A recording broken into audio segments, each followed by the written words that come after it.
ದೇವನಾಮಕ್ಕೆ ಸ್ತೋತ್ರವಾಗಲಿ. ಈ ಮುಂಜಾನೆಯಲ್ಲಿ ಮತದಾವರ್ತಿ ದೇವರ ಸನ್ನಿಧಾನದಲ್ಲಿ ದೇವರನ್ನು ಆರಾಧಿಸುವುದಕ್ಕೆ ನಾವು ಸೇರಿ ಬಂದಿರುವಾಗ ದೇವರು ಮಾಡಿರುವಂಥ ಉಪಕಾರಗಳನ್ನು ನೆನೆಸಿ ಈ ಮುಂಜಾನೆಯಲ್ಲಿ ಆತನನ್ನು ನಾವು ಆರಾಧಿಸುವ, ಪ್ರಾರ್ಥನೆ ಮಾಡುವ.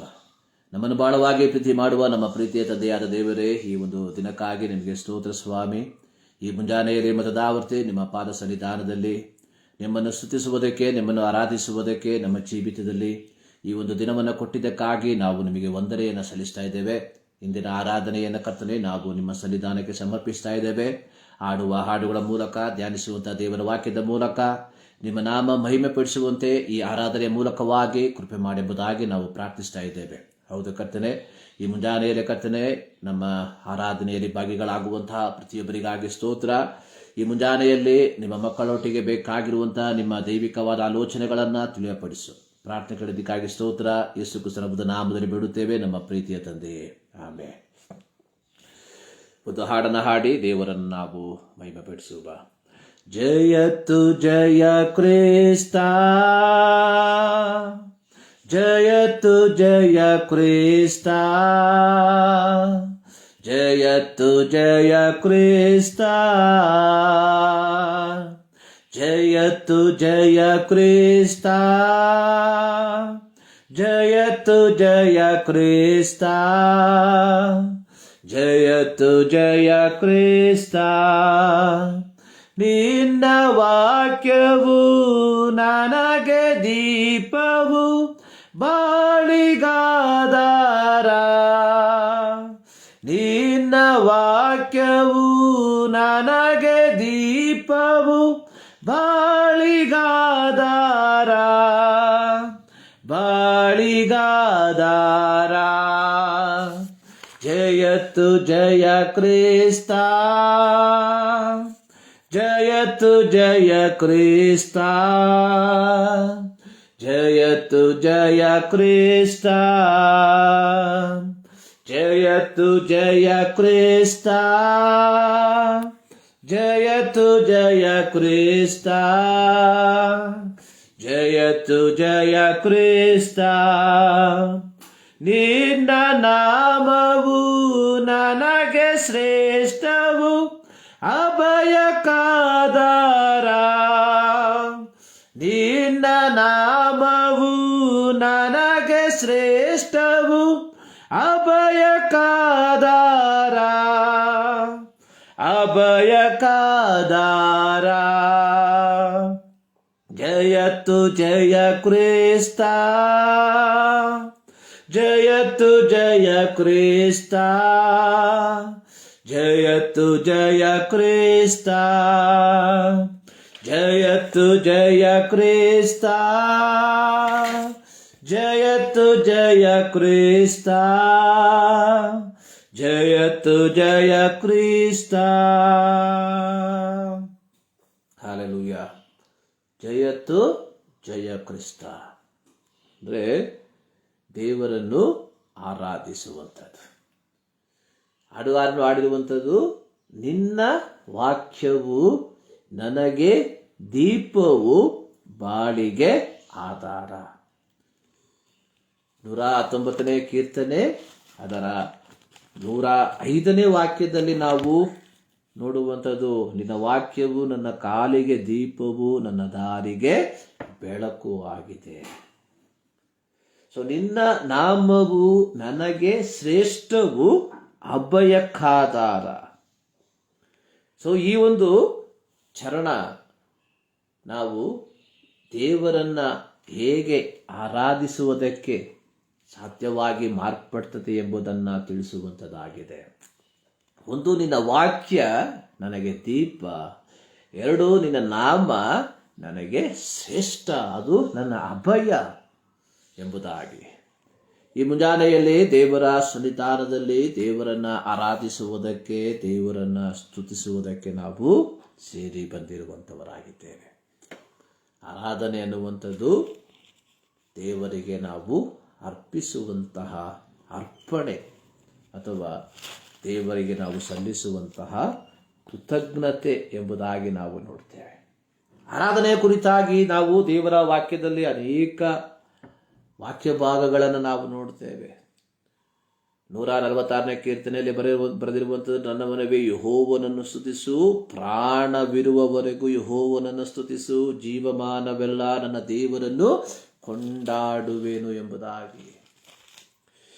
145ನೇ ಕೀರ್ತನೆಯಲ್ಲಿ ನಾವು ನೋಡುತ್ತೇವೆ, ಯೆಹೋವನು ಮಹೋನ್ನತನು, ಮಹಾಸ್ತುತಿ ಪಾತ್ರನು ಆಗಿದ್ದಾನೆ, ಆತನ ಮಹತ್ತು ಅಪಾರವಾದದ್ದು. ಆರಾಧನೆ ಅನ್ನುವಂಥದ್ದು ಇಟ್ಸ್ ನಾಟ್ ಸಮಥಿಂಗ್ ದಟ್ ಒಂದು ವಾಡಿಕೆ ಅಲ್ಲ. ಇಟ್ಸ್ ನಾಟ್ ಎ ವಾಡಿಕೆ ಅಲ್ಲ ಇದು. ಆರಾಧನೆ ಅನ್ನುವಂಥದ್ದು ದೇವರು ಯಾರಾಗಿದ್ದಾನೆಂಬುವಂಥದ್ದನ್ನ ಗ್ರಹಿಸಿ ಆತನಿಗೆ ಸಲ್ಲಿಸುವಂತಹ ಬಹುಮಾನ, ಆದರಣೆ, ಅದು ಆರಾಧನೆ ಆಗಿರುವಂಥದ್ದು. ನಾವು ದೇವರನ್ನ ಆರಾಧಿಸುವುದಕ್ಕೆ ಕಾರಣ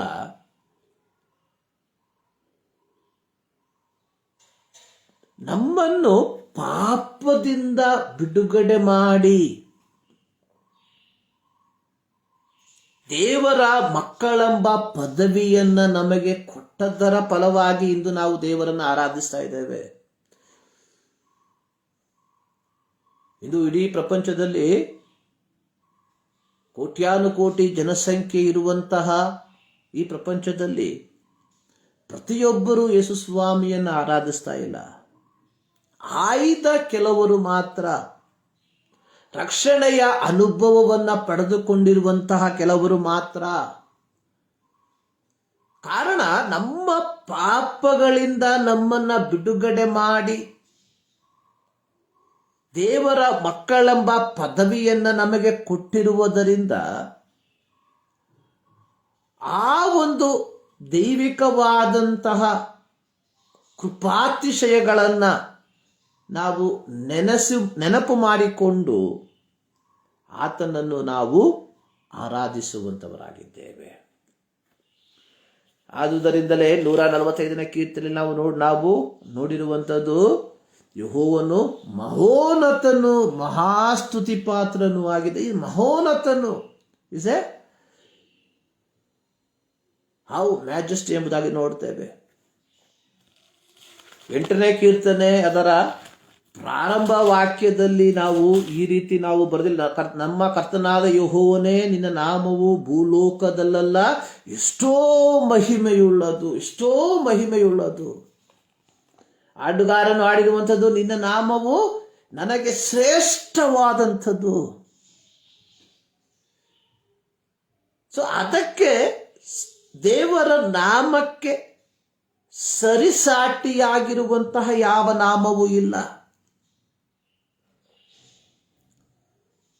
ಸೊ ಈ ದೇವರ ವಾಕ್ಯ ನಮ್ಮನ್ನು ದೇವರ ಮಕ್ಕಳೆಂಬ ಪದವಿಗೆ ನಮ್ಮನ್ನು ನಡೆಸುವಂಥದ್ದು ಮಾತ್ರವಲ್ಲ, ದೇವರ ಮಕ್ಕಳೆಂಬ ಪದವಿಯನ್ನು ನಮಗೆ ಕೊಟ್ಟಿದೆ. ಸೊ ಹೀಗಿರುವಾಗ ದೇವರ ಮಕ್ಕಳಾಗಿರುವಂತಹ ನಾವುಗಳು ಆತನನ್ನು ಆರಾಧಿಸುವಂಥದ್ದು ಕೇವಲ ಒಂದು ವಾಡಿಕೆಯ ರೀತಿಯಲ್ಲಿ ಅಲ್ಲ. ಒಂದು ಭಾನುವಾರ ಲಭಿಸಿದೆ ಅಥವಾ ಬಂದಿದೆ, ಇಂದು ನಾನು ದೇವರನ್ನ ಆರಾಧಿಸಬೇಕು ಎಂಬ ಒಂದು ಮನಸ್ಥಿತಿಯಲ್ಲಿ ಅಲ್ಲ. ಬದಲಾಗಿ ನನ್ನನ್ನು ಪಾಪದಿಂದ ರಕ್ಷಿಸಿ ಒಂದು ಪವಿತ್ರವಾದಂತಹ ಮಾರ್ಗದಲ್ಲಿ ನನ್ನನ್ನು ನಿಲ್ಲಿಸಿರುವಂತಹ ದೇವರನ್ನ ಕೃತಜ್ಞತೆಯ ಮನೋಭಾವದಿಂದ ಆತನನ್ನು ಆರಾಧಿಸುತ್ತೇನೆ ಎಂಬುವಂತಹ ಮನಸ್ಥಿತಿಯಲ್ಲಿ ನಾವುಗಳು ಆತನನ್ನು ಆರಾಧಿಸುವಂತವರಾಗಿರಬೇಕು.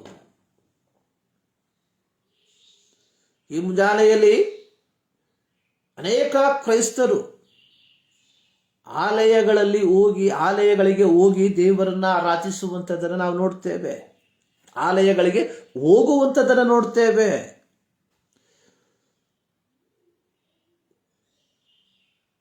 ಕೇವಲ ಶಾಲೆಗೆ ಹೋದರೆ ಸಾಲದು.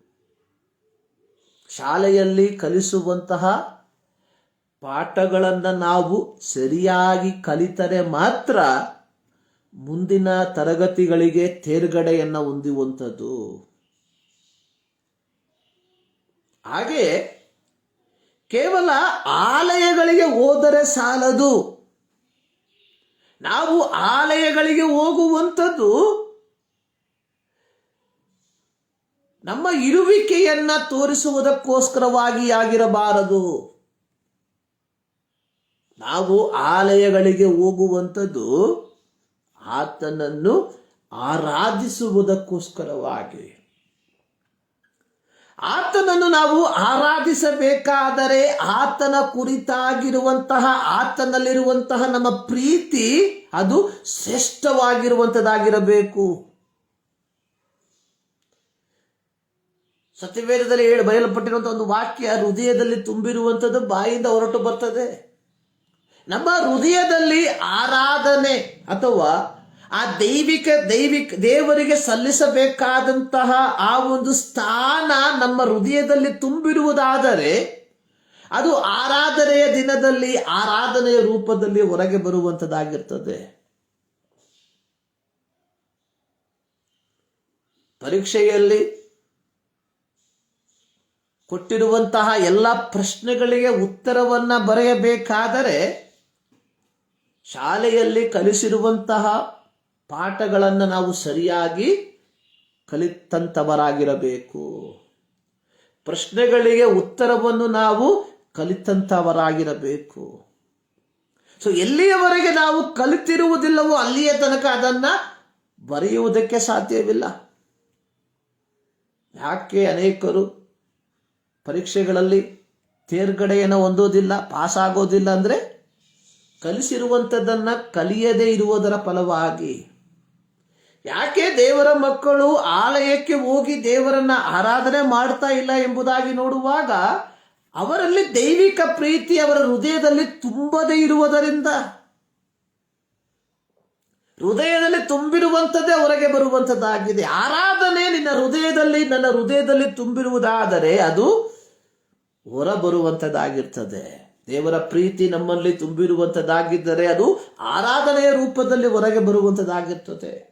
ಸೊ ಈ ಮುಂಜಾನೆಯಲ್ಲಿ ನಾವು ಆತನನ್ನು ಆರಾಧಿಸುವಂಥವರಾಗಿದ್ದೇವಾ ಎಂಬುವಂತಹ ಒಂದು ಪ್ರಶ್ನೆ ನಮಗೆ ನಾವೇ ಕೇಳಿಕೊಳ್ಳಬೇಕಾಗಿರುವಂಥದ್ದು.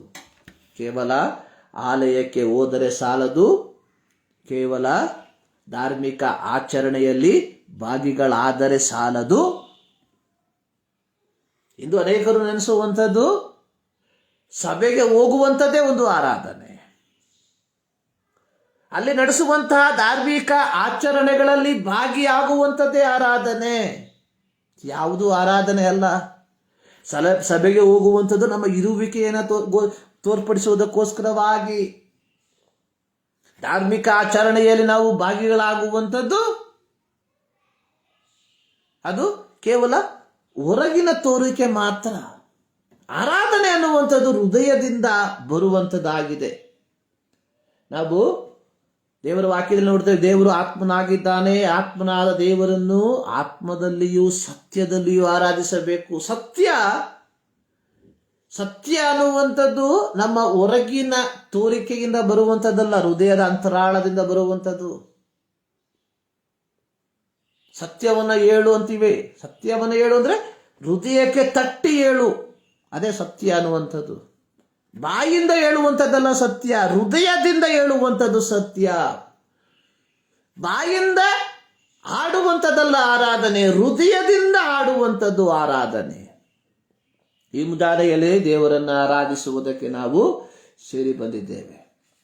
ಅಲ್ಪ ನಿಮಿಷದ ದೇವರ ಧ್ಯಾನಕ್ಕಾಗಿ ಇಂದು ನಾವು ತೆಗೆದುಕೊಂಡಿರುವಂಥದ್ದು ದ್ರಾಕ್ಷೇಲತೆ ಮತ್ತೆ ಕೊಂಬೆಗಳು. ಒಂದು ಕೆನಿಯಾ ದೇಶದ ಒಂದು ಗಾದೆ ಈ ರೀತಿ ಬರೆಯಲ್ಪಟ್ಟಿದೆ, ಸ್ಟಿಕ್ಸ್ ಇನ್ ಬಂಡಲ್ ಆರ್ ಅನ್ಬ್ರೇಕಬಲ್. ಕೋಲುಗಳು ಒಂದು ಬಂಡಲ್ ಆಗಿ ಒಂದು ಕಟ್ಟಾಗಿ ಇರುವುದಾದರೆ ಅದನ್ನು ಮುರಿಯುವುದಕ್ಕೆ ಸಾಧ್ಯವಿಲ್ಲ. ಒಂದು ಕಥೆ ಇದೆ. ಒಬ್ಬ ತಂದೆ, ಅವರಿಗೆ 3 ಜನ ಮಕ್ಕಳು ಇರ್ತಾರೆ, ಪರಸ್ಪರ ಅನ್ಯೋನ್ಯತೆ ಇಲ್ಲ. ತಂದೆ ಮಕ್ಕಳಿಗೆ ಒಂದು ಪಾಠವನ್ನು ಕಲಿಸೋದಕ್ಕೋಸ್ಕರ ಏನು ಮಾಡ್ತಾನೆ, 3 ಕಟ್ಟು ಕೂರುಗಳ ತರ ಕೇಳ್ತಾನೆ. ಕಟ್ಟುಗಳನ್ನು ಬಿಚ್ಚಿ ಒಂದೊಂದೇ ಕಡ್ಡಿಗಳನ್ನ ಮುರಿಯೋದಕ್ಕೆ ಹೇಳ್ತಾನೆ. ಮಕ್ಕಳು ಸುಲಭವಾಗಿ ಮುರಿತಾರೆ. ನಂತರವಾಗಿ ಇನ್ನೊಂದು ಕಟ್ಟನ ತರ ಕೇಳ್ತಾನೆ, ಆ ಕಟ್ಟನ್ನು ಮುರಿಯೋಕೆ ಹೇಳ್ತಾನೆ. ಎಷ್ಟೇ ಪ್ರಯತ್ನ ಪಟ್ಟರು ಮುರಿಯೋಕ್ಕಾಗೋದಿಲ್ಲ. 3 ಜನ ಪ್ರಯತ್ನ ಪಟ್ಟರು ಮುರಿಯೋದಕ್ಕಾಗೋದಿಲ್ಲ. ಆಗ ತಂದೆ ಕಲಿಸುವಂಥ ಒಂದು ಪಾಠ, ಮಕ್ಕಳ ನೀವು ಚೆಲ್ಲಾಪಿಲ್ಲಿಯಾಗಿದ್ರೆ ಯಾರು ಬೇಕಾದ್ರೂ ನಿಮ್ಮನ್ನು ಸೋಲಿಸ್ಬಿಡ್ತಾರೆ. ನೀವು ಒಗ್ಗಟ್ಟಾಗಿ ಇದ್ರೆ ಯಾರನ್ನು ನಿಮ್ಮನ್ನು ಸೋಲಿಸಲು ಸಾಧ್ಯವಿಲ್ಲ. ಒಂದು ಸಿಂಪಲ್ ಕತೆ, ಒಗ್ಗಟ್ಟು.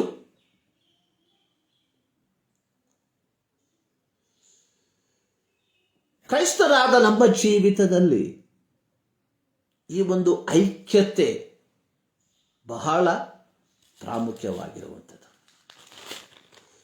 133ನೇ ಕೀರ್ತನೆ ದಾವೀದನು ಬರೆದಂತ ಒಂದು ಕೀರ್ತನೆ. ಇಲ್ಲಿ ದಾವೀದನು ಹೇಳಿರುವಂಥದ್ದು, ಆಹಾ ಸಹೋದರರು ಒಂದಾಗಿರುವುದು ಎಷ್ಟೋ ಒಳ್ಳೆಯದು, ಎಷ್ಟೋ ರಮ್ಯವಾದದ್ದು. ಎಷ್ಟೋ ಒಳ್ಳೆಯದು, ಎಷ್ಟೋ ರಮ್ಯವಾದದ್ದು. ಸೊ ಈ ರೀತಿ ಸಹೋದರರು ಒಂದಾಗಿ ಇರುವಂತಹ ಸಂದರ್ಭದಲ್ಲಿ ಅವರಿಗೆ ಲಭಿಸುವಂತಹ ಆಶೀರ್ವಾದದ ಕುರಿತಾಗಿ 3ನೇ ವಾಕ್ಯದಲ್ಲಿ, ಎರ್ಮೋನ್ ಪರ್ವತದಲ್ಲಿ ಹುಟ್ಟಿ ಚಿಯೋನ್ ಪರ್ವತದ ಮೇಲೆ ಬೀಳುವ ಮಂಜಿನಂತೆಯೂ ಇದೆ. ಇಲ್ಲಿ ಆಶೀರ್ವಾದವು ಜೀವವು ಸದಾಕಾಲವೂ ಇರ್ತದೆ. ಎಲ್ಲಿ ಸಹೋದರರು ಒಂದಾಗಿ ಇರ್ತಾರೋ, ಸಹೋದರರು ಎಂಬುದಾಗಿ ಹೇಳುವಾಗ ಕೇವಲ ಒಡ ಹುಟ್ಟಿದವರು ಮಾತ್ರವಲ್ಲ, ಸಹೋದರರು ಒಂದಾಗಿರುವುದು ಎಂಬುದಾಗಿ ಹೇಳುವಾಗ ಪರಸ್ಪರ ಮುಖವನ್ನು ನೋಡಿಕೊಂಡು ಒಂದೇ ಕುಟುಂಬದಲ್ಲಿ ಒಂದೇ ಮನೆಯಲ್ಲಿ ವಾಸ ಮಾಡುವಂಥದ್ದಲ್ಲ. ಇದು ಅನೇಕರು ನೆನೆಸುವಂಥದ್ದು. ಸಹೋದರರು ಅಂದರೆ ಒಡ ಹುಟ್ಟಿದವರು ಒಂದೇ ಮನೆಯಲ್ಲಿ ವಾಸ ಮಾಡೋದು. ಇಂದಿನ ಕಾಲದಲ್ಲಿ ಕುಟುಂಬ ವರ್ಗದವರು ಒಂದೇ ಮನೆಯಲ್ಲಿ ವಾಸ ಮಾಡ್ತಾ ಇದ್ರು. ಅದಾದ್ಮೇಲೆ ಅವಿಭಕ್ತ ಕುಟುಂಬಗಳಾಗಿ ಮಾರ್ಪಟ್ಟಿತು. ಮಗ ಮದುವೆ ಆದ್ಮೇಲೆ ಬೇರೆ ಮನೆಗೆ ಹೋಗುವಂಥದ್ದು. ಬೇರೆ ಮನೆಗೆ ಹೋಗುವುದರಿಂದ ಅವರು ಪರಸ್ಪರ ಹೊಂದಾಣಿಕೆ ಇಲ್ಲ ಎಂಬುದಾಗಿ ಅಲ್ಲ, ಒಂದೇ ಮನೆಯಲ್ಲಿ ಇರುವುದರಿಂದ ಅವರು ಪರಸ್ಪರ ಒಂದಾಗಿದ್ದಾರೆ ಎಂಬುದಾಗಿಯೂ ಅಲ್ಲ. It's matter only the heart. So ಇಲ್ಲಿ ದಾವೀದನು ಹೇಳಿರುವಂಥ ಸಹೋದರರು ಒಂದಾಗಿರುವಂಥದ್ದು ಐಕ್ಯತೆ, ಐಕ್ಯವಾಗಿರುವಂಥದ್ದು ಒಳ್ಳೆಯದು, ರಮ್ಯವಾದದ್ದು. ಎಲ್ಲಿ ಐಕ್ಯತೆ ಇರ್ತದೆ ಅಲ್ಲಿ ಆಶೀರ್ವಾದವು ಜೀವವು ಸದಾಕಾಲ ಇರ್ತದೆ. ಅದು ಕುಟುಂಬದಲ್ಲಿ ಆಗಿರಬಹುದು, ಸಭೆಯಲ್ಲಿ ಆಗಿರಬಹುದು. ಇಂದು ಸಭೆಗಳಲ್ಲಿ 50, 100, 200, 1000 ಕುಟುಂಬಗಳು ಒಟ್ಟಾಗಿ ದೇವರನ್ನ ಆರಾಧಿಸುವಂಥದ್ದನ್ನು ನಾವು ನೋಡ್ತೇವೆ. ಸೊ ಈ ರೀತಿ ಈ ಕುಟುಂಬಗಳು ಒಟ್ಟಾಗಿ ಒಂದು ಆಲಯದಲ್ಲಿ ಒಂದು ಕಟ್ಟಡದ ಕೆಳಗೆ ಕುಳಿತುಕೊಂಡು ದೇವರನ್ನ ಆರಾಧಿಸುವಂಥದ್ದು ನೋಡುವುದಕ್ಕೆ ಬಹಳ ಚೆನ್ನವಾಗಿರುವಂಥದ್ದು. ಆದರೆ ಅದು ಅಲ್ಲಿಗೆ ಮಾತ್ರ ಸಾಲದು. ಕೇವಲ ಶಾರೀರಿಕವಾದಂತಹ ಒಂದು ಪ್ರೆಸೆನ್ಸ್ ಅಲ್ಲ, ಅಲ್ಲಿ ಬೇಕಾಗಿರುವಂಥದ್ದು ಮಾನಸಿಕವಾಗಿರುವಂತಹ ಒಂದು ಐಕ್ಯತೆ. ಶಾರೀರಿಕವಾದಂತಹ ಒಂದು ಉಪಸ್ಥಿತಿಗಿಂತಲೂ ಮಾನಸಿಕವಾದಂತಹ ಒಂದು ಉಪಸ್ಥಿತಿ, ಇದನ್ನೇ ದೇವರು ನಮ್ಮಿಂದ ಬಯಸುವಂತಹ ಒಂದು ಕಾರ್ಯ.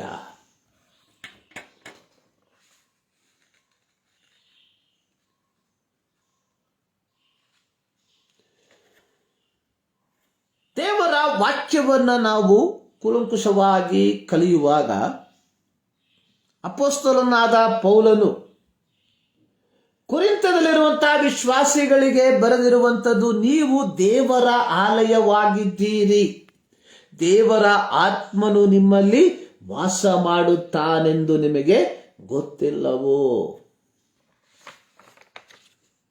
ಸೊ ನಾವು ಪ್ರತಿಯೊಬ್ಬ ವಿಶ್ವಾಸಿಯು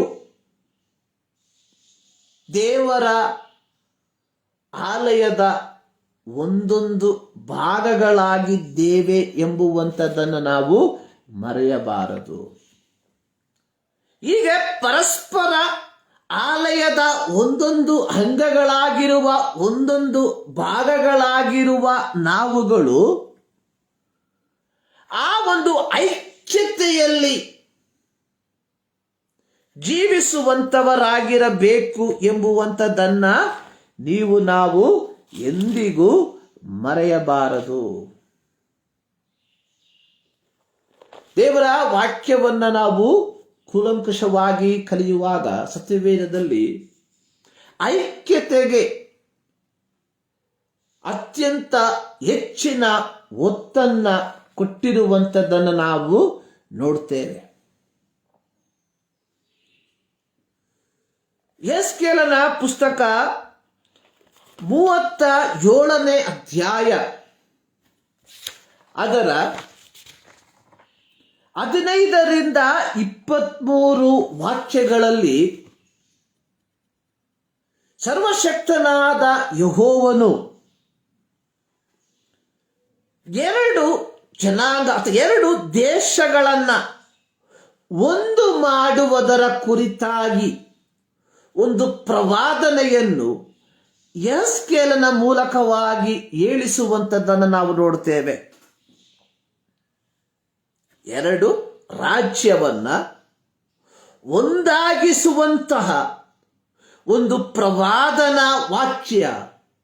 ಯೆಹೆಜ್ಕೇಲನ ಪ್ರವಾದನ ಗ್ರಂಥ 37ನೇ ಅಧ್ಯಾಯ ಅದರ 15ರಿಂದ 23 ವಾಕ್ಯಗಳಲ್ಲಿ ಬರೆದಿರುವಂಥದ್ದನ್ನು ನಾವು ನೋಡ್ತೇವೆ. ಅದರ 21ನೇ ವಾಕ್ಯದಲ್ಲಿ ಬರೆದಿರುವಂಥದ್ದು, ಕರ್ತನಾದ ಯೆಹೋವನು ಇಂತೆನ್ನುತ್ತಾನೆ, ಇಗೋ ಇಸ್ರಾಯೇಲರು ವಶವಾಗಿರುವ ಜನಾಂಗಗಳೊಳಗಿಂದ ನಾನು ಅವರನ್ನು ಉದ್ಧರಿಸಿ ಎಲ್ಲ ಕಡೆಯಿಂದಲೂ ಒಟ್ಟುಗೂಡಿಸಿ ಸ್ವದೇಶಕ್ಕೆ ಕರೆತಂದು ಅಲ್ಲಿ ಇಸ್ರಾಯೇಲಿನ ಪರ್ವತಗಳ ಮೇಲೆ ಒಂದೇ ಜನಾಂಗವನ್ನಾಗಿ ಮಾಡುವೆನು. ಅದರ 16ನೇ ವಾಕ್ಯದಲ್ಲಿ ನಾವು ನೋಡುವಂತಹ ಸಂದರ್ಭದಲ್ಲಿ, ನರಪುತ್ರನ ನೀನು ಒಂದು ದಂಡವನ್ನು ತೆಗೆದು ಅದರಲ್ಲಿ ಯಹೂದಕ್ಕೆ ಸೇರಿದ ಇಸ್ರಾಯೇಲರದೆಂದು ಬರೆದು, ಇನ್ನೊಂದು ದಂಡವನ್ನು ತೆಗೆದು ಯೋಸೇಫಿನದು, ಎಫ್ರಾಯಿಮಿನದು, ಯೋಸೇಫಿಗೆ ಸೇರಿದ ಎಲ್ಲ ಇಸ್ರಾಯೇಲರದು ಎಂದು ಬರೆ. ಆಮೇಲೆ ಅವು ನಿನ್ನ ಕೈಯಲ್ಲಿ ಒಂದಾಗುವಂತೆ ಅವೆರಡನ್ನ ಉದ್ದವಾಗಿ ಸೇರಿಸಿ ಇಡು. ಇಲ್ಲಿ ದೇವರು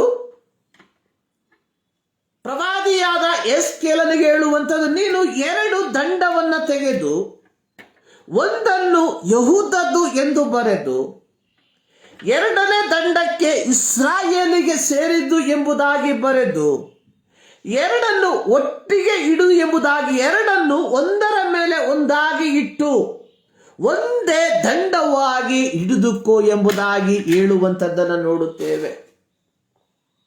ಇಸ್ರಾಯೇಲರ ಚರಿತ್ರೆ, ಇಸ್ರಾಯೇಲರು ದೇವರ ಸ್ವಕೀಯ ಜನರಾಗಿದ್ದಾರೆ. ಧರ್ಮೋಪದೇಶ ಕಾಂಡ 7ನೇ ಅಧ್ಯಾಯ 6ನೇ ವಾಕ್ಯದಲ್ಲಿ, ಯಾಕೆಂದರೆ ನೀವು ನಿಮ್ಮ ದೇವರಾದ ಯೆಹೋವನಿಗೆ ಮೀಸಲಾದ ಜನರಾಗಿದ್ದಿರಲ್ಲವೇ, ಆತನು ಭೂಲೋಕದಲ್ಲಿರುವ ಸಮಸ್ತ ಜನಾಂಗಗಳಲ್ಲಿ ನಿಮ್ಮನ್ನೇ ಸ್ವಕೀಯ ಜನವಾಗುವುದಕ್ಕೆ ಆದುಕೊಂಡನು. Israel is a God's chosen people. ಆದಿಕಾಂಡ 12ನೇ ಅಧ್ಯಾಯದಲ್ಲಿ ನೋಡ್ತೀವಿ, ದೇವರ ಅಬ್ರಹಾಮನ ಕರೆದು ಅಬ್ರಹಾಮನ ಸಂತತಿಯಿಂದವಾಗಿ ದೇವರ ಸ್ವಕೀಯ ಪ್ರಜೆಗಳಾಗಿ ಮಾರ್ಪಟ್ಟಿರುವಂಥದ್ದನ್ನು ನಾವು ನೋಡ್ತೇವೆ. ಈ ರೀತಿ ದೇವರಿಂದ ಆಯ್ಕೆ ಮಾಡಲ್ಪಟ್ಟಂತಹ ಒಂದು ಜನ ಗುಂಪಾಗಿದ್ದರು ಇಸ್ರಾಯೇಲರು. ಇಸ್ರಾಯೇಲರಿಗೆ ಇದ್ದಂತಹ ಒಂದು ಪ್ರತ್ಯೇಕತೆ, ಇಸ್ರಾಯೇಲರು ದೈವಿಕವಾದ ಆಳ್ವಿಕೆಯಲ್ಲಿ ಒಳಪಟ್ಟಂತಹ ಒಂದು ಜನಾಂಗ. ಅಂದಿನ ಕಾಲದಲ್ಲಿ ರಾಜರುಗಳು ತಮ್ಮ ತಮ್ಮ ದೇಶಗಳನ್ನು ಆಳ್ವಿಕೆ ಮಾಡುವಂತಹ ಸಂದರ್ಭದಲ್ಲಿ ಐಗುಪ್ತದ ಅರಸನು ಫರೋಹ, ಹೀಗೆ ಪ್ರತಿಯೊಂದು ದೇಶಗಳು ಅವರದೇ ಆದ ರಾಜನ ಆಳ್ವಿಕೆಯಲ್ಲಿ ಒಳಪಟ್ಟಿರುವಾಗ ಇಸ್ರಾಯೇಲರಿಗೆ ಒಬ್ಬ ಮಾನುಷಿಕವಾದ ರಾಜನು ಇರಲಿಲ್ಲ. ಇಸ್ರಾಯೇಲರು ಸೇನಾಧೀಶ್ವರನಾದ ಯೆಹೋವನ ಆಳ್ವಿಕೆಯಲ್ಲಿ ಒಳಪಟ್ಟಂತಹ ಜನರಾಗಿದ್ದರು. ಇಸ್ರಾಯೇಲರನ್ನು ಐಗುಪ್ತದಿಂದ ಬಿಡುಗಡೆ ಮಾಡಿ ಅಬ್ರಹಾಮನಿಗೆ, ಇಸಹಾಕನಿಗೆ, ಯಾಕೋಬನಿಗೆ ವಾಗ್ದಾನ ಮಾಡಿದ ವಾಗ್ದಾನ ದೇಶಕ್ಕೆ ಅವರನ್ನು ನಡೆಸಿಕೊಂಡು ಹೋಗುವಂತಹ ಸಂದರ್ಭದಲ್ಲಿ ಇಸ್ರಾಯೇಲರಲ್ಲಿ ಯಾವ ರಾಜ್ಯನೂ ಇರಲಿಲ್ಲ. ಯೆಹೋವನಾದ ದೇವರು ತಾನು ಆರಿಸಿಕೊಂಡಂತಹ ಮೋಶೆ, ತದನಂತರ ಯೆಹೋಶುವನ ಮೂಲಕ ಇಸ್ರಾಯೇಲರನ್ನ ಮಾರ್ಗ ನಡೆಸಿದ. ಮಾರ್ಗ ಮಧ್ಯದಲ್ಲಿ ಇವರಿಗೆ ಯುದ್ಧವು ಸಂಭವಿಸಿದಾಗ ಯೆಹೋವನು ತಾನೇ ಇವರಿಗೋಸ್ಕರವಾಗಿ ಕಾದಾಡ್ದ. ಮೋಶೆ ಹೇಳುವಂಥದ್ದು, ಯೆಹೋವನು ನಿಮಗೋಸ್ಕರವಾಗಿ ಕಾದಾಡ್ತಾನೆ. ಇದು ಇಸ್ರಾಯೇಲರ ಒಂದು ಪ್ರತ್ಯೇಕತೆ. ಆದರೆ ಸಮುವೇಲನ ಕಾಲದ ಸಂದರ್ಭದಲ್ಲಿ ಇಸ್ರಾಯೇಲರು ಪ್ರವಾದಿಯಾದ ಸಮುವೇಲನಿಗೆ ಒಂದು ವಿಜ್ಞಾಪನೆಯನ್ನ ಮಾಡಿದ್ರು. We need A king. 1 ಸಮುವೇಲ 8ನೇ ಅಧ್ಯಾಯ 6ನೇ ವಾಕ್ಯ, ಬೇರೆ ಎಲ್ಲ ಜನಾಂಗಗಳಿಗಿರುವಂತೆ ನಮಗೂ ಒಬ್ಬ ಅರಸನನ್ನು ನೇಮಿಸು, ಅವನೇ ನಮ್ಮ ನ್ಯಾಯಸ್ಥಾಪಕನಾಗಿರಲಿ. ಅಲ್ಲಿಯ ತನಕ ಯೆಹೋವನ ನ್ಯಾಯಸ್ಥಾಪನೆಯ ಕೆಳಗಿದ್ದಂತಹ ಜನರು ಪ್ರವಾದಿಯಾದಂತಹ ಸಂವೇಲನ ಬೆಳೆಗೆ ಹೇಳುವಂಥದ್ದು, ವಿ ನೀಡ್ ಎ ಕಿಂಗ್. ಅಲ್ಲಿಗೆ ನಿಂತಿದ್ದರೆ ಪರವಾಗಿರ್ಲಿಲ್ಲ ಅನ್ಸುತ್ತೆ. ದೇ ಹ್ಯಾಡ್ ಒನ್ ಮೋರ್, ಅವನು ನಮ್ಮ ನ್ಯಾಯಸ್ಥಾಪಕನಾಗಿರಲಿ.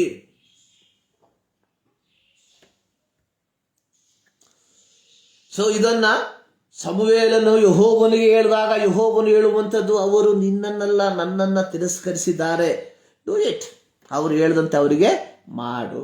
ನಂತರವಾಗಿ ಸೌಲನನ್ನು ಅವರ ಅರಸನನ್ನಾಗಿ ನೇಮಿಸಿದರು. ಸೌಲನು ಯೆಹೋವನಿಗೆ ಅವಿಧೇಯನಾದದರ ಫಲವಾಗಿ ಯೆಹೋವನು ಸೌಲನನ್ನ ತಳ್ಳಿ ಅವನಿಗೆ ಬದಲಾಗಿ ದಾವೀದನನ್ನ ಅಭಿಷೇಕ ಮಾಡಿದ. ಸೌಲನ ಮರಣದ ನಂತರ ದಾವೀದನು ಇಸ್ರಾಯೇಲರ ರಾಜನಾಗಿ ಸುಮಾರು 30 ವರ್ಷ ಆಳ್ವಿಕೆಯನ್ನ ಮಾಡ್ದ. ದಾವೀದನು ಗತಿಸಿ ಹೋಗುವಂತಹ ಸಂದರ್ಭದಲ್ಲಿ, ತೀರಿ ಹೋಗುವುದಕ್ಕಿರುವಂತಹ ಮುಂಚಿತವಾಗಿ ತನ್ನ ಮಗನಾದ ಸೊಲೊಮೋನನನ್ನ ಇಸ್ರಾಯೇಲರಿಗೆ ಅರಸನನ್ನಾಗಿ ಅಭಿಷೇಕ ಮಾಡ್ದ. 1 ಅರಸು 1ನೇ ಅಧ್ಯಾಯ 32ರಿಂದ 37 ವಾಕ್ಯ. ಇಲ್ಲಿ ದೇವರು ದಾವೀದನಿಗೆ ಮಾಡಿದಂತ ವಾಗ್ದಾನ, ನಿನ್ನ ಸಂತಾನವನ್ನ, ನಿನ್ನ ಸಿಂಹಾಸನವನ್ನು ನಾನು ಸ್ಥಿರಪಡಿಸ್ತೇನೆ. ಅದಕ್ಕನುಗುಣವಾಗಿ ದಾವೀದನ ನಂತರವಾಗಿ ದಾವೀದನ ಮಗನಾದ ಸೊಲೊಮೋನನಿಗೆ ಈ ಒಂದು ಅವಕಾಶವನ್ನ ದೇವರು ಕೊಟ್ಟರು. ಹೀಗೆ ಅವಕಾಶವನ್ನ ಕೊಡುವಂತಹ ಸಂದರ್ಭದಲ್ಲಿ ಸಮುವೇಲನಿಗೆ ದೇವರು ಹೇಳಿರುವಂಥದ್ದು, ನಿನ್ನ ಸಿಂಹಾಸನವನ್ನು, ನೀವು ನನ್ನ ಮಾರ್ಗದಲ್ಲಿ ನಡೆಯುವುದಾದರೆ ನಿನ್ನ ಸಿಂಹಾಸನವನ್ನ ಸ್ಥಿರಪಡಿಸ್ತೇನೆ, ಅಂದ್ರೆ ನಿನ್ನ ನಂತರವಾಗಿ ನಿನ್ನ ಮಕ್ಕಳು ನನ್ನ ಜನರನ್ನ ಆಳ್ವಿಕೆ ಮಾಡ್ತಾರೆ ಎಂಬುದಾಗಿ. ಆದರೆ ಸೊಲೊಮೋನನ ಕಾಲದ ಸಂದರ್ಭದಲ್ಲಿ ಇಸ್ರಾಯೇಲರು ಯೆಹೋವನಿಗೆ ವಿರೋಧವಾಗಿ ದ್ರೋಹಿಗಳಾಗಿ ಮಾರ್ಪಟ್ಟರು. ಆಗ ಯೆಹೋವನು ಇಸ್ರಾಯೇಲ್ ದೇಶವನ್ನು ವಿಭಾಗಿಸುವುದಕ್ಕೆ ತೀರ್ಮಾನಿಸಿದ. ಆದರೆ ದಾವೀದನನ್ನ ನೆನೆಸಿ ಸಮುವೇಲನ ಕಾಲದಲ್ಲಿ ಈ ಕಾರ್ಯವನ್ನು ಮಾಡದೆ ಅವನ ಮಗನಾದ ರೆಹಬ್ಬಾಮನ ಕಾಲದಲ್ಲಿ ಇಸ್ರಾಯೇಲ್ ದೇಶ ಇಬ್ಬಾಗವಾಗಿ ಮಾರ್ಪಟ್ಟಿತು.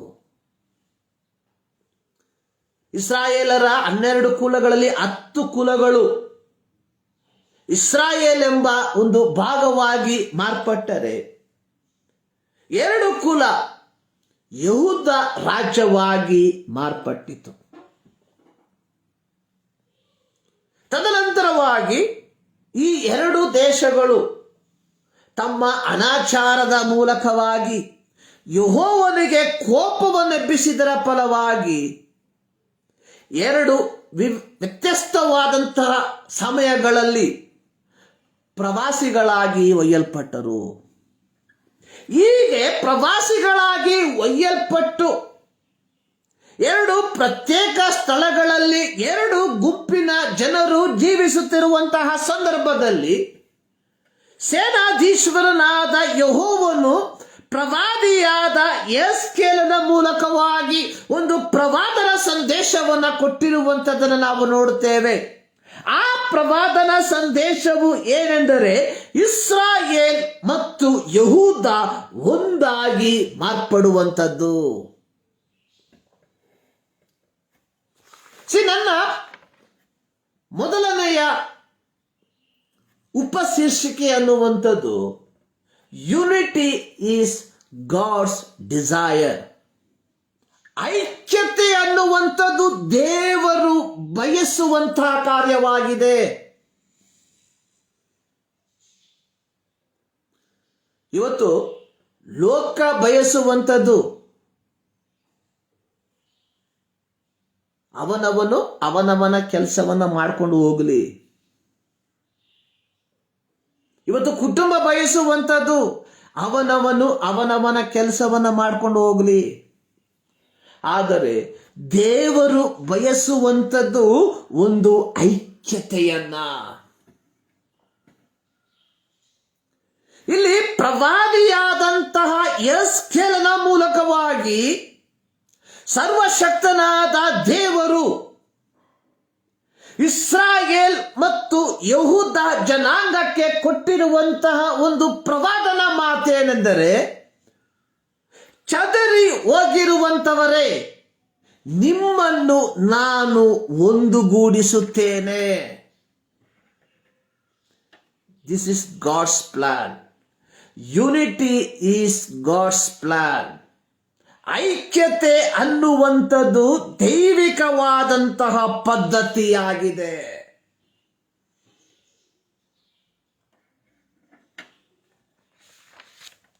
ಯಾಕೆ ನಾವು ಐಕ್ಯವಾಗಿರಬೇಕು? ಯೋಹಾನನ ಸುವಾರ್ತೆ 15ನೇ ಅಧ್ಯಾಯದಲ್ಲಿ ಯೇಸು ಸ್ವಾಮಿ ದ್ರಾಕ್ಷೆ ಬಳ್ಳಿಯ ಒಂದು ಸಾಮ್ಯವನ್ನ ಹೇಳಿರುವಂತದನ್ನ ನೋಡ್ತೇವೆ. ಅಲ್ಲಿ ವಾಕ್ಯ ಪ್ರಾರಂಭವಾಗುವಂಥದ್ದು, ನಾನೇ ನಿಜವಾದ ದ್ರಾಕ್ಷೆ ಬಳ್ಳಿ, ನನ್ನ ತಂದೆ ತೋಟಗಾರನು, ನನ್ನಲ್ಲಿದ್ದು ಫಲ ಕೊಡದಿರುವ ಪ್ರತಿಯೊಂದು ಕೊಂಬೆಯನ್ನು. ಇಲ್ಲಿ ಯೇಸು ಸ್ವಾಮಿ ತನ್ನನ್ನು ತಾನೇ ಒಂದು ದ್ರಾಕ್ಷೆ ಲತೆಗೆ ಹೋಲಿಕೆ ಮಾಡಿಕೊಂಡಿದ್ದಾರೆ. ಯೇಸು ಸ್ವಾಮಿಯು ದ್ರಾಕ್ಷೆ ಲತೆಯಾಗಿರುವಾಗ ಪ್ರತಿಯೊಬ್ಬ ದೇವರ ಮಗನು ಮಗಳು ಅದರ ಒಂದೊಂದು ಕೊಂಬೆಗಳು. ಐಕ್ಯತೆಯ ಒಂದು ಅತ್ಯುತ್ತಮವಾದಂತಹ ಒಂದು ಉದಾಹರಣೆಯನ್ನ ಈ ಯೋಹಾನನ ಸುವಾರ್ತೆಯಲ್ಲಿ ನಾವು ನೋಡ್ತೇವೆ. ಯಾಕೆ ನಾವು ಐಕ್ಯವಾಗಿರಬೇಕು? ಅದಕ್ಕಿಂತ ಮೊದಲು ಪ್ರತ್ಯೇಕತೆ ಅಥವಾ ಕೊಂಬೆಯ ಉದ್ದೇಶ ಏನಾಗಿದೆ? 16ನೇ ವಾಕ್ಯ, ನಾನು ನಿಮ್ಮನ್ನು ಆರಿಸಿ ತೆಗೆದುಕೊಂಡೆನು, ನೀವು ಹೊರಟು ಹೋಗಿ ಫಲ ಕೊಡುವವರಾಗಬೇಕೆಂತಲೂ ನೀವು ಕೊಡುವ ಫಲವು ನಿಲ್ಲುವಂಥದ್ದಾಗಿರಬೇಕೆಂತಲೂ ನಿಮ್ಮನ್ನು ನೇಮಿಸಿದ್ದೇನೆ. ದ್ರಾಕ್ಷೆಯ ಕೊಂಬೆಗಳು ಅತ್ಯಂತ ಬಲವಿಲ್ಲದೆ ಇರುವಂತಹ ಒಂದು ವಸ್ತುವಾಗಿದೆ. ದ್ರಾಕ್ಷೆಯ ಕೊಂಬೆಗಳು ಅದು ಫಲವನ್ನ ಕೊಡಬೇಕಾದರೆ ದ್ರಾಕ್ಷೆಯ ಬಳ್ಳಿಯೊಂದಿಗೆ ಒಂದಾಗಿರಬೇಕಾಗಿರುವಂಥದ್ದು ಬಹಳ ಅವಶ್ಯ.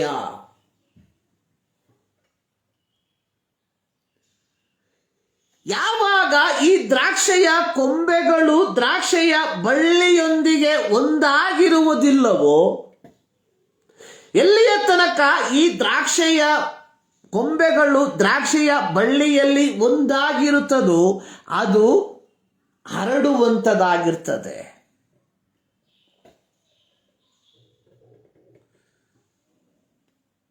ಇಲ್ಲಿ 4ನೇ ವಾಕ್ಯದಲ್ಲಿ ನಾವು ನೋಡಿರುವಂಥದ್ದು, ನೀವು ನನ್ನಲ್ಲಿ ನೆಲೆಗೊಂಡಿರ್ರಿ, ನಾನು ನಿಮ್ಮಲ್ಲಿ ನೆಲೆಗೊಂಡಿರುವೆನು.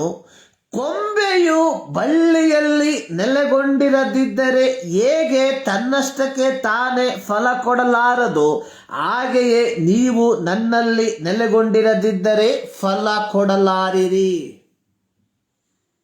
ಐಕ್ಯತೆ. ಒಬ್ಬ ವಿಶ್ವಾಸಿ, ಒಬ್ಬ ದೇವರ ಮಗ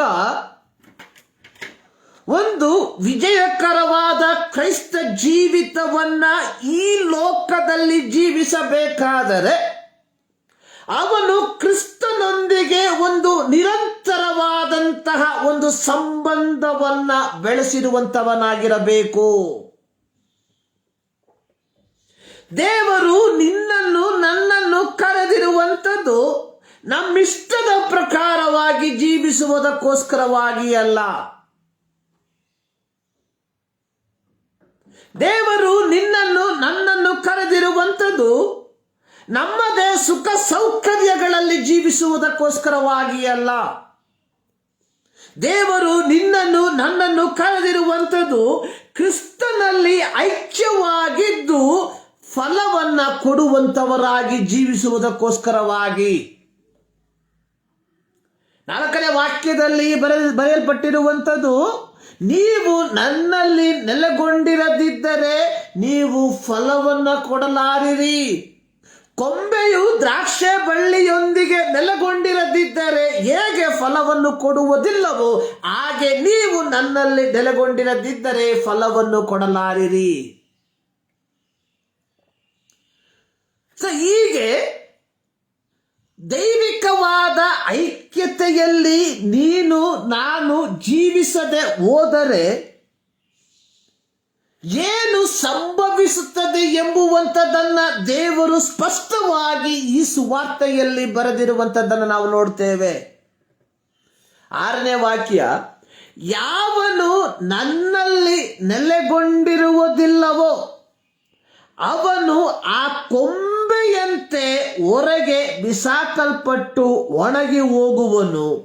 ಅಂತ ಕೊಂಬೆಗಳನ್ನು ಕೂಡಿಸಿ ಬೆಂಕಿಯಲ್ಲಿ ಹಾಕ್ತಾರೆ. ಪ್ರತಿಯೊಬ್ಬ ಕ್ರೈಸ್ತನು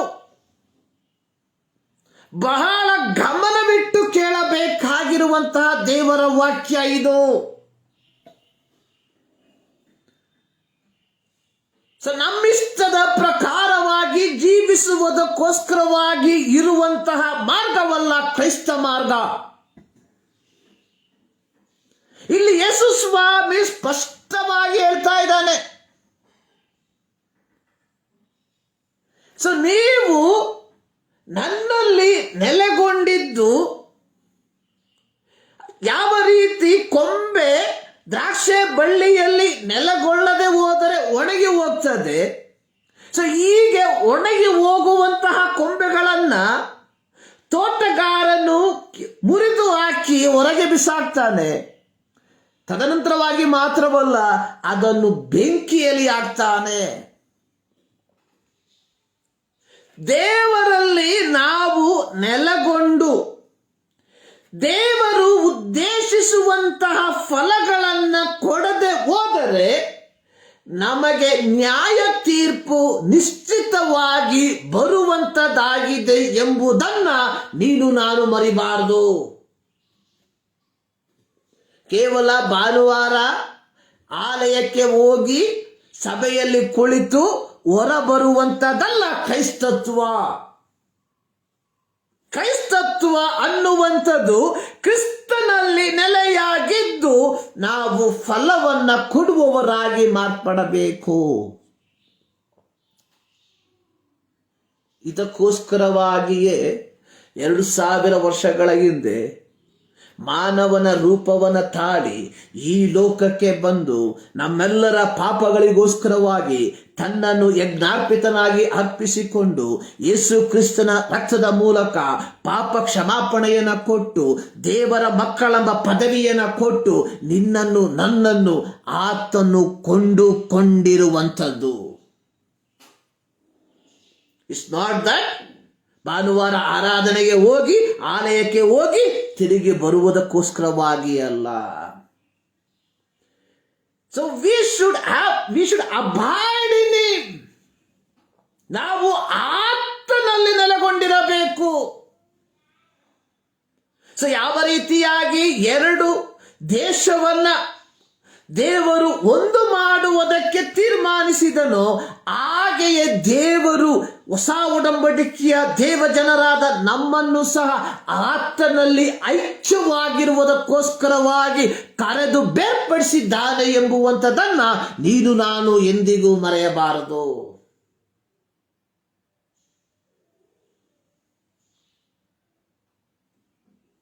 ಪ್ರಿಯರೇ, ಸೊ ಹೀಗೆ ನಾವು ದೇವರಲ್ಲಿ ನೆಲೆಗೊಂಡಿದ್ದರೆ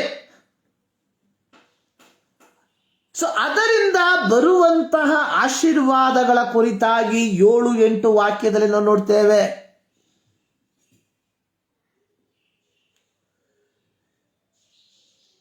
ಎಂಟನೇ ವಾಕ್ಯ, ನೀವು ಫಲ ಕೊಡುವುದರಿಂದಲೇ ನನ್ನ ತಂದೆಗೆ ಮಹಿಮೆ ಉಂಟಾಗುವುದು. ನಾವು ಆಲಯಗಳಿಗೆ ಹೋಗುವುದರ ಮೂಲಕವಾಗಿ ಅಲ್ಲ ದೇವರಿಗೆ ಮಹಿಮೆ ಉಂಟಾಗುವಂಥದ್ದು. ನಾವು ಕಾಣಿಕೆಯನ್ನು ಕೊಡುವುದರ ಮೂಲಕವಾಗಿ ಅಲ್ಲ ದೇವರಿಗೆ ಮಹಿಮೆ ಉಂಟಾಗುವಂಥದ್ದು. ನಾವು ಫಲವನ್ನ ಕೊಡುವುದರ ಮೂಲಕ ದೇವರಿಗೆ ಮಹಿಮೆ ಉಂಟಾಗ್ತದೆ. ಏನು ಫಲ? ಆತ್ಮನ ಫಲಗಳು.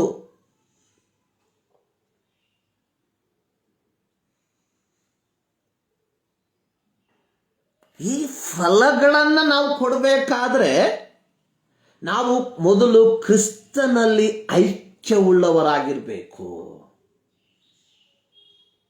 ಕ್ರಿಸ್ತನಲ್ಲಿ ಐಕ್ಯತೆಯುಳ್ಳವರಾಗಿದ್ದರೆ ಮಾತ್ರ ಒಂದು ಫಲಭರಿತವಾದಂತಹ ಕ್ರೈಸ್ತ ಜೀವಿತವನ್ನ ಈ ಲೋಕದಲ್ಲಿ ಜೀವಿಸುವುದಕ್ಕೆ ಸಾಧ್ಯ.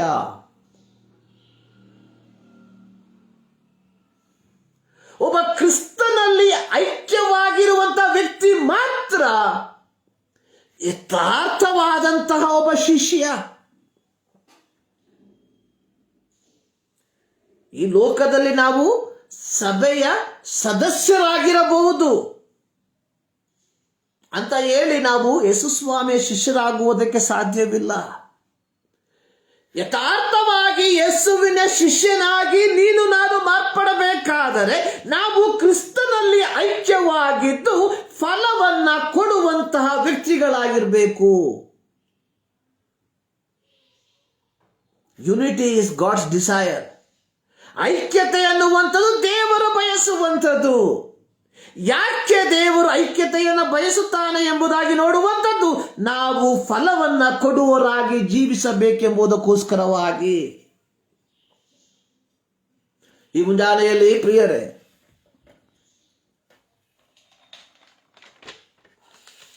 Are we abide in him? ನಾವು ಕ್ರಿಸ್ತನಲ್ಲಿ, ಯೇಸು ಕ್ರಿಸ್ತನೆಂಬ ದ್ರಾಕ್ಷೆಯ ಲತೆಯಲ್ಲಿ ಕೊಂಬೆಗಳಾಗಿ ನಾವು ಅಭಯವನ್ನ ಹೊಂದಿದ್ದೇವಾ?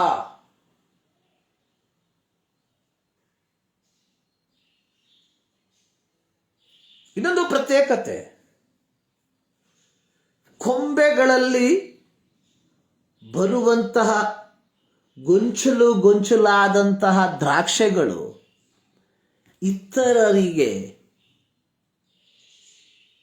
ಸಂತೋಷವನ್ನ ಕೊಡುವಂಥದ್ದಾಗಿದೆ.